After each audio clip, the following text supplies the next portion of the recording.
Hello everyone, ನೋಡ್ತಿದ್ದ ಹಾಗೆ ಹೊಸ ವರ್ಷ ಬಂದೇ ಬಿಡ್ತು.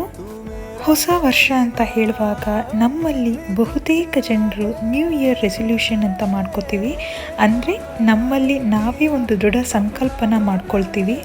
ಈ ಒಂದು ಸಂಕಲ್ಪ ನಮ್ಮ ವ್ಯಕ್ತಿತ್ವ ಬದಲಾವಣೆಗಾಗಿರ್ಬೋದು, ಅಥವಾ ನಮ್ಮ ಶಾರೀರಿಕ ಬದಲಾವಣೆಗಾಗಿರ್ಬೋದು, ಅಥವಾ ನಮ್ಮ ಜೀವನ ಶೈಲಿಯ ಬದಲಾವಣೆ ಆಗಿರ್ಬೋದು. ನಾನು ಕೂಡ ಈ ಒಂದು ಹೊಸ ವರ್ಷಕ್ಕೆ ಕೆಲವೊಂದು ಸಂಕಲ್ಪನ ಮಾಡ್ಕೊಂಡಿದ್ದೀನಿ.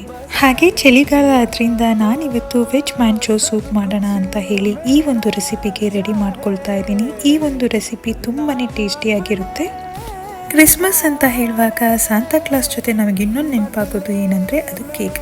ಹಾಗಾಗಿ ಇವತ್ತು ಕ್ರಿಸ್ಮಸ್ ಪ್ರಯುಕ್ತ ನಾನು ಮಫಿನ್ ಕೇಕ್ನ ರೆಡಿ ಮಾಡ್ತಾ ಇದ್ದೀನಿ. ಈ ಎಲ್ಲ ರೆಸಿಪಿಯನ್ನು ನಾನು ಒಂದು ಲೆಂತಿ ವಿಡಿಯೋದಲ್ಲಿ ಹಾಕಿದ್ದೀನಿ.